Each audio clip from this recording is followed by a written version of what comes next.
Introdução. O transporte é a atividade responsável pelo deslocamento de bens e pessoas dentro de um território, possibilitando a integração entre regiões, nações e seu desenvolvimento. Transporte e desenvolvimento. O transporte tem um papel importante para o desenvolvimento da sociedade e é responsável direto pelo desenvolvimento de uma nação. Quanto melhor for o sistema de transporte de um país, maior será o seu desenvolvimento.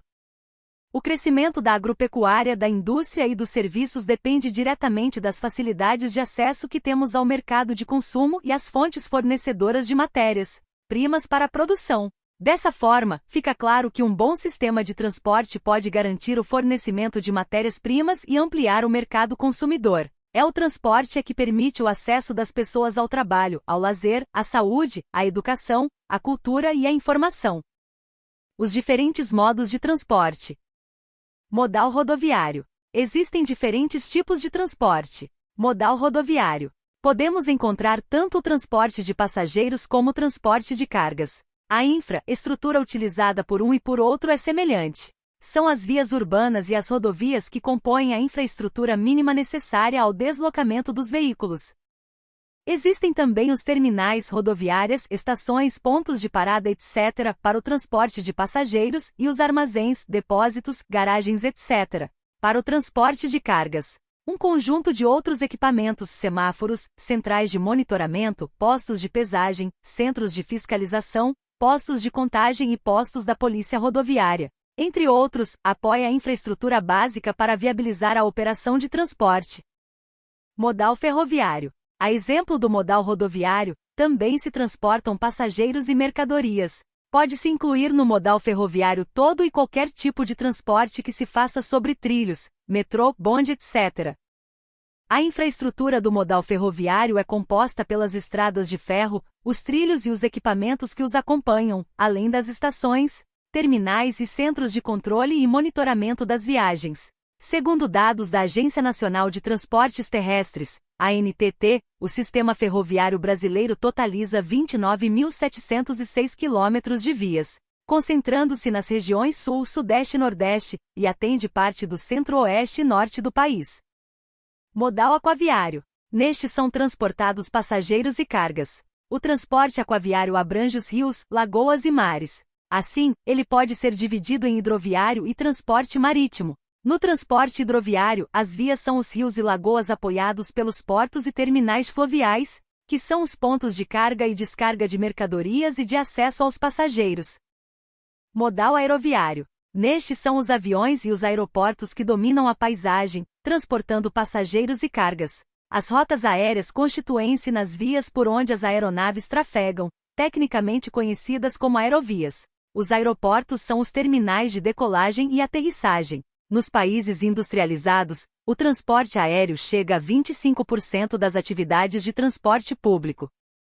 Modal dutoviário. É o único dos modais existentes que transporta exclusivamente cargas, sendo composto por dutos, uma espécie de tubulação que são as vias. De acordo com a ANTT, o transporte dutoviário pode ser classificado em oleodutos. Neste sistema, os produtos transportados são, em sua grande maioria, petróleo, óleo combustível, gasolina, diesel, álcool, GLP, querosene e nafta. Minerodutos. Os produtos transportados são salgema, minério de ferro e concentrado fosfático. Gasodutos. Nos gasodutos transporta-se o gás natural. O gasoduto Brasil-Bolívia é um dos maiores do mundo, possuindo extensão de 3.150 quilômetros. Registro Nacional do Transportador de Carga, RNTC. O transporte rodoviário de carga é realizado, em sua grande maioria, pelos caminhões, e tem como característica principal a flexibilidade em fazer o transporte porta a porta, ou seja, coletar a mercadoria no local de produção e levá-la até o seu destino final. A capacidade de transporte é limitada por veículo. De fato, o transporte rodoviário deveria ser utilizado na movimentação de mercadorias em pequenas e médias distâncias ou servir de transporte complementar ao transporte ferroviário e aquaviário. O transporte rodoviário de cargas opera em regime de mercado livre, pois não existe legislação específica no campo dos transportes para o exercício dessa atividade. Sendo assim, não existem exigências para entrada e saída de transportadores no mercado e, portanto, ele dispensa autorização. a permissão e a concessão pelo poder público para a execução dos serviços.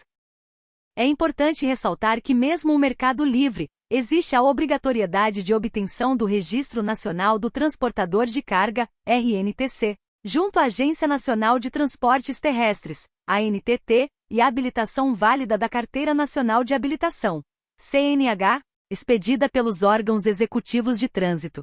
O certificado de registro e suas renovações terão prazo de validade de 4 anos, a partir da data de sua expedição. Infraestrutura.